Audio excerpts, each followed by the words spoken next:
Mon cousin Nate est dans les gardes-côtes depuis plus de 10 ans. Ce n'est pas le genre de type à inventer des histoires. C'est l'une des personnes les plus franches que je connaisse. Les pieds sur terre, pas superstitieux, pas amateur d'horreur. Juste un gars pratique qui aime les bateaux et l'ordre.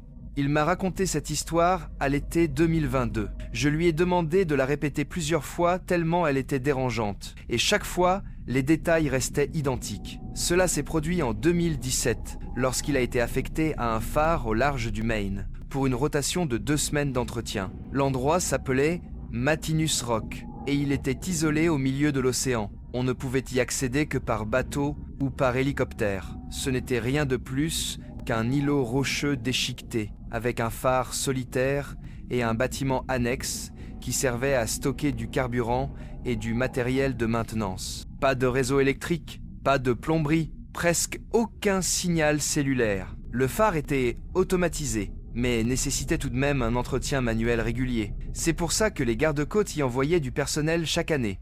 D'ordinaire, c'était une mission en solo. Mais l'année précédente, il y avait eu de mystérieuses pannes électriques. Cette fois-ci, ils décidèrent donc d'envoyer 2 hommes, Nate et un autre nommé Russell. Les premiers jours se passèrent normalement. Vent fort, ennui, routine. La journée, ils vérifiaient la mécanique de la lanterne, testaient les batteries de secours, remplissaient le générateur diesel, grattaient le sel incrusté dans le métal. Le soir, ils lisaient, mangeaient simplement, jouaient aux cartes. L'isolement était attendu, rien d'anormal. Mais la 4e nuit, Nate se réveilla vers 2 heures du matin. Il se sentait étrange, pas malade, pas douloureux. Mais l'air était lourd, comme juste avant un orage. Sauf que le ciel, dehors, était parfaitement clair. Il se redressa, tout était sombre, et puis il remarqua quelque chose. La lumière du phare ne tournait plus. C'était grave. La lanterne était censée balayer l'océan toutes les quelques secondes, même en entretien. Nate réveilla Russell. Ensemble, ils montèrent le long de l'escalier en colimaçon jusqu'au sommet. Là-haut, les engrenages tournaient encore, mais la lumière, elle, était bloquée. Quelque chose s'était coincé dans le mécanisme. Un grand morceau de tissu sombre, comme une vieille couverture ou un manteau, coincé dans les roues dentées. L'objet était trempé, couvert d'une matière visqueuse et mousseuse, et il empestait les algues pourries et le moisi marin. Les 2 hommes restèrent stupéfaits. La porte était verrouillée, les fenêtres scellées. Pas de vent, pas d'oiseaux. C'était incompréhensible. Ils retirèrent le tissu, le jetèrent dehors et allèrent se recoucher, pensant à une bizarrerie isolée.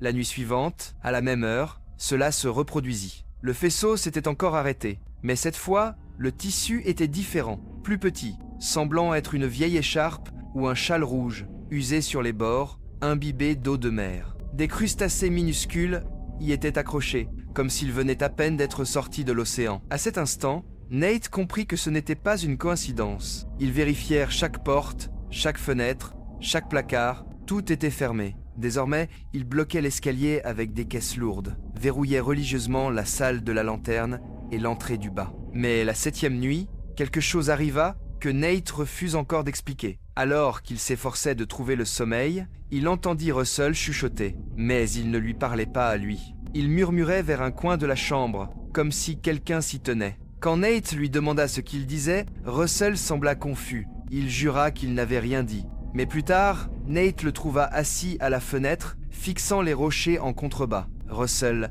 affirma avoir aperçu, la veille, une silhouette debout là, juste à la limite du faisceau, quelqu'un qui les observait, avant de disparaître dans l'ombre. Dès lors, Russell changea. Il ne dormait presque plus, ne parlait presque plus, restait des heures à fixer l'horizon. Lorsqu'on lui posait des questions, il murmurait à propos de bruit dans les murs, ou de voix montant de l'escalier. La 9e nuit, ils entendirent des pas, réels, lents, délibérés, descendant l'escalier au-dessus d'eux. Nate vit Russell figé au bas des marches, fixant le haut. « Tu es monté ?» demanda-t-il. Russell secoua la tête. « Et toi ?» Aucun d'eux n'avait bougé. Les pas cessèrent. Le silence qui suivit fut pire encore. Cette nuit-là, ils poussèrent une commode devant la porte et dormirent avec des couteaux sous l'oreiller. La 11e nuit, la lanterne s'arrêta à nouveau. Quand ils atteignirent le sommet, la porte de la salle était grande ouverte, pas seulement entr'ouverte, arrachée, battant sous le vent. À l'intérieur, la lanterne avait été démontée. L'ampoule,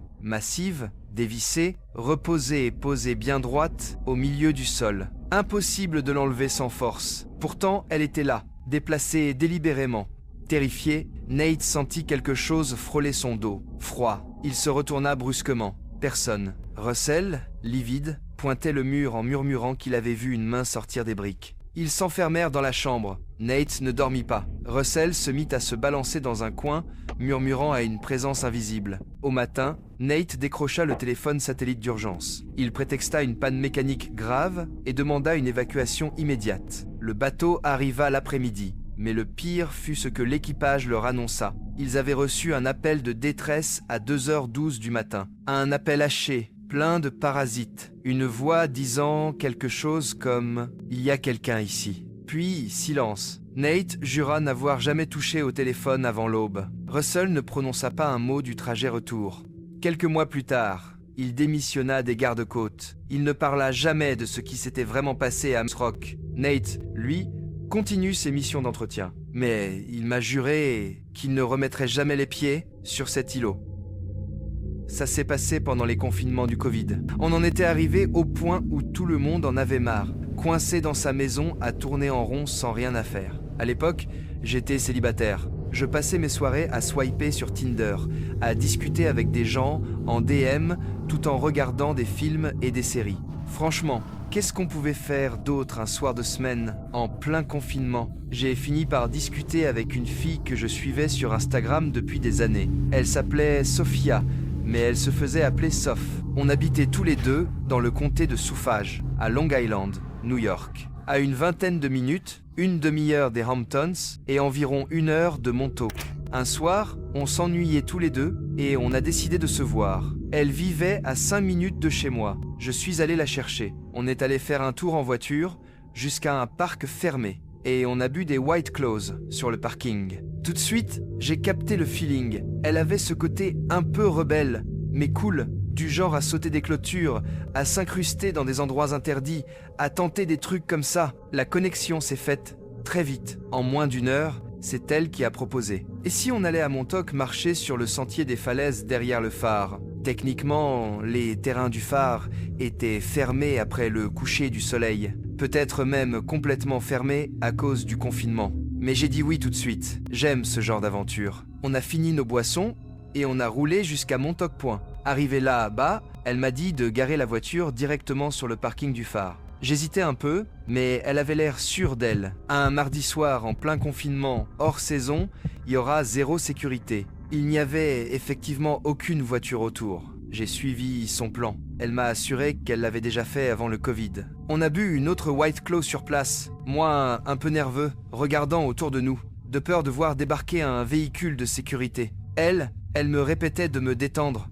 Puis, on a marché vers le phare. Le voir de nuit, d'aussi près, lever les yeux vers sa silhouette sombre et sa lumière, c'était magnifique, mais aussi étrangement inquiétant. Je n'arrive pas à l'expliquer, mais il y a quelque chose de liminal dans un phare la nuit. Soph m'a guidé vers l'arrière, là où se trouve le sentier des falaises, un chemin de rochers, qu'on appelle le Cliff Walk. On n'avait que nos lampes de poche pour avancer. La plupart des lumières du site étaient éteintes, à part quelques-unes près de l'entrée et, bien sûr, la lumière du phare. On marchait prudemment quand j'ai entendu Soph dire mon nom. Je me suis retourné et j'ai vu sa lampe braquée derrière elle. Il y avait quelqu'un, sur les rochers. On a pointé nos 2 lampes. Un homme, capuche sur la tête, manteau sombre. Il semblait noir, mais impossible de dire son âge ou ses traits. J'ai lancé. « Vous travaillez ici ?» Pas de réponse. Il ne bougeait pas non plus. Alors j'ai dit « On va partir. Désolé. J'avais peur que ce soit un agent de sécurité. » Mais quand il a ouvert la bouche, ça a été encore pire. « Vous voulez acheter de la coke ?» Savoir que ce n'était pas un gardien mais juste un inconnu bizarre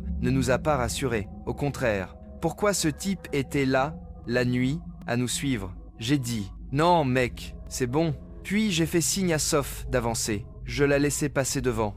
L'homme se remit à marcher aussi. Pas un mot de plus. Il avançait à la même allure que nous. À chaque fois que je me retournais avec ma lampe, il était à la même distance. Pas plus loin, pas plus près. C'était l'expérience la plus étrange et inconfortable de ma vie. Toute la balade est devenue tendue. On a fini par atteindre la fin du sentier et on a traversé l'herbe pour revenir vers la voiture. L'homme était toujours derrière nous, nous suivant au même rythme. Puis il a crié quelque chose. Ça ressemblait à « Vous allez où ?» Ce type cherchait les ennuis. Je n'ai pas répondu. J'ai dit à Soph de ne rien dire non plus. On a accéléré le pas. Et c'est là qu'on a vu 2 autres hommes arriver derrière nous. Je n'ai pas voulu courir. Ça aurait déclenché une chasse. Mais un des types a crié quelque chose aussi. Je n'ai pas compris quoi. On a atteint la voiture en vitesse. On s'est engouffré à l'intérieur. Et on a hurlé en voyant les 3 types juste là, collés contre les vitres. J'ai verrouillé la voiture immédiatement. À peine 1 seconde avant que 2 d'entre eux essaient d'ouvrir les portières. J'ai enclenché la marche arrière, la seule direction où je pouvais partir sans leur rouler dessus. Ils ont frappé et donné des coups de pied contre la carrosserie, mais une fois en mouvement, ils n'ont pas cherché à nous poursuivre. Sur le trajet du retour, nos cœurs battaient à 100 à l'heure. Quand l'adrénaline est retombée, on est resté silencieux. Je l'ai raccompagné. On s'est revus plusieurs fois après. On est toujours en contact aujourd'hui. Mais honnêtement, cette nuit me glace, encore. C'était trop près, à 2 doigts que quelque chose de vraiment grave arrive. Mes amis pensent que c'était un gang, peut-être les Crips. Peu importe qui c'était, je n'ai aucune intention de retourner là-bas la nuit.